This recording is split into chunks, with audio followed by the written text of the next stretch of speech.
Hare Krishna, Namaste. Chapter 13 is entitled as kṣetra-kṣetrajñayor, also as Prakriti Purusha Vibhaga Yoga, also as Prakriti Purusha Viveka Yoga. Sloka 3, Part 7. Kṣetra-jñaṁ cāpi mām viddhi sarva-kṣetreṣu bhārata kṣetra-kṣetrajñayor jñānaṁ jñānaṁ mataṁ mama.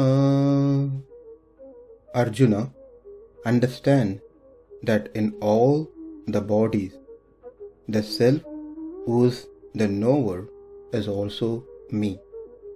Knowledge is understanding the body and the self as they actually are. That is my opinion. In the last session, we saw that Atma is Anu, that is very minute in size. Its consciousness, that is its knowledge, spreads all over the body. Hence, when there is a pain in the foot, pleasure in the tongue, it is able to understand. Great tapasvis, rishis and munis were able to extend their knowledge, their consciousness beyond their body into other bodies. They can even enter into other bodies. In the case of Saubhari Muni, he extended his knowledge into 15 different bodies, and each body can function differently. Like within this current body, Atma is able to control various parts of the body, the legs, the hands, the eyes, etc. My left hand and right hand can do two different activities. Likewise, the Atma's knowledge, when it gets extended to other bodies, those bodies can also multi-function. And we also learned when the Atma is liberated, in its liberated state, its consciousness has no limits. It is vyapi, meaning it spreads everywhere without any boundaries. When it comes to Paramatma, he is vibhu, omnipresent. He is not anu, like the jivatma, the living entity. He is present everywhere. Unlike the jivatma like Saubhari Muni, who must go through a great austerity to attain such a power where he can extend his knowledge beyond his body, the Supreme Lord doesn't have to go through any sort of austerity to do something like this. He is the Supreme Lord. He is right now present everywhere in all bodies. In the case of Saubhari Muni, his Atma was present in one body, and the consciousness, knowledge of that Atma spread into 50 bodies. Whereas in case of Krishna, he himself spread everywhere. Not that Paramatma is present in one body like Saubhari Muni, and its knowledge spread into other bodies. Paramatma himself spread everywhere, and that is what it meant by omnipresent. Whereas the Jivatma is not omnipresent. Now, the lesson for today is Atma one or many. This body, as we heard quite few times now, is called Kshetra, the field. Because if we sow bad seed, we get bad outcome. If we sow good ones, we get good outcome. The kṣetra-jñaṁ, that is the Atma, who is in the field, if he does bad activities, he get bad reaction.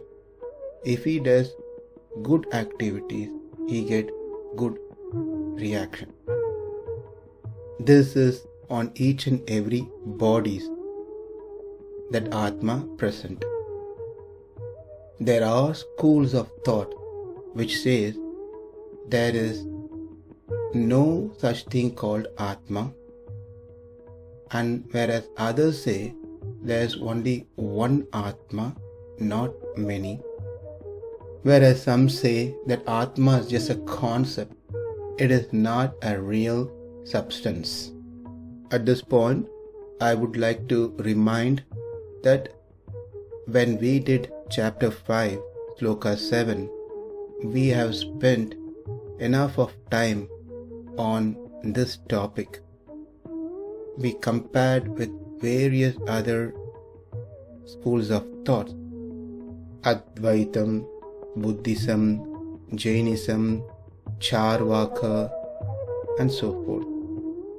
Also, the answer for this question is very clear in 2nd chapter, verse 12.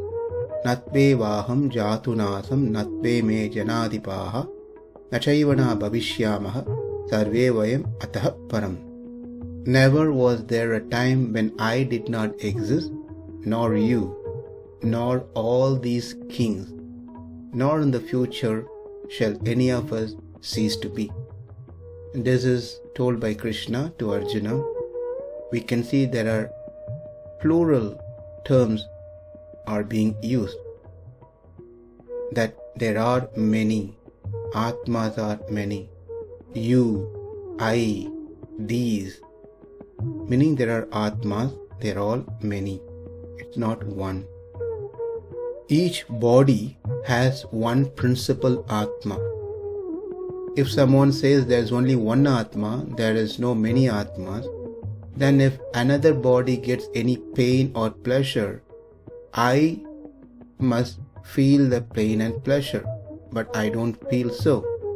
If my child gets toothache, it doesn't hurt me. If I fill my stomach, my child doesn't feel satisfied. So we are all different bodies with different individual Atmas.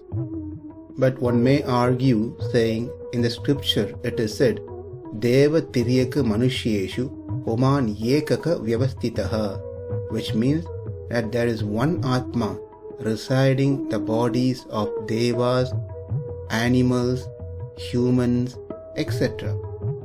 So the statement is very clear, there is one Atma in many of these different bodies. Therefore, how can we say there are many Atmas?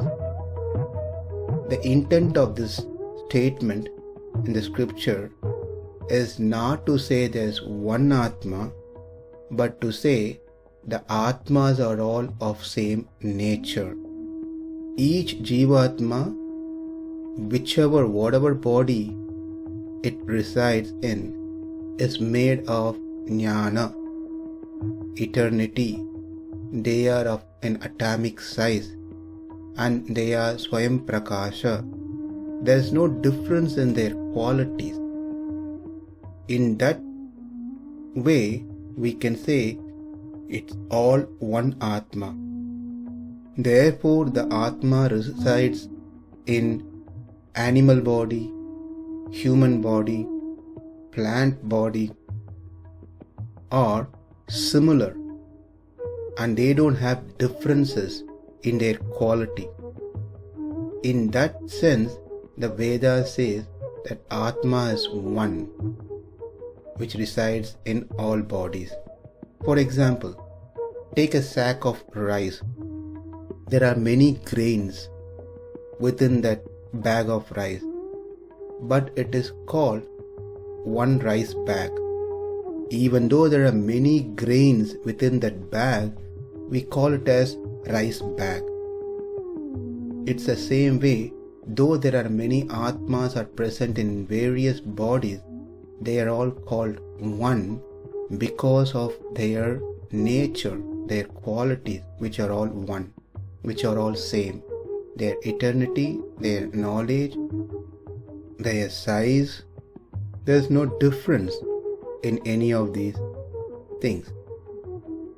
Also, in the Upanishad, it is said, Nityo Nityanam Chetanas Chetananam Eko Bahunam Yo Vidadhati Kaman, which very clearly says that there is one Supreme Lord who is eternal and sentient. And there are many living entities who are also eternal and sentient. Then there may be another question. Maybe Atmas are many here in the material world. When they get liberated, they all become one Atma. This is another problem that everyone thinks, that we all will become one Atma. But again, that is not the right understanding. The Atma remains individual as it is. It's not that they all become one Atma. They mix and become one Atma. It is said, Tesham adityavat jñānaṁ prakāsayati tatparam. Tesham means those who are liberated has the jñānaṁ, prakāśam, as bright as Aditya, the sun. Here, the usage is tesham in plural, that means those. Therefore, it is clear that in liberated state, Atmas are many. Not that after moksha, every Atma which got moksha becomes into one Atma. That is not at all the case. They all remain individual entities. So what we have learned today is Atmas are many, they are not one. All the Atmas can be grouped under one as Jivatmas because of their nature, the attributes, but otherwise they are all independent entities. What we have to see next is Atma is naturally pleasurable. In the conditioned state, it is not able to experience that true pleasure. This we will discuss in the next session. Namaste. Hare Krishna.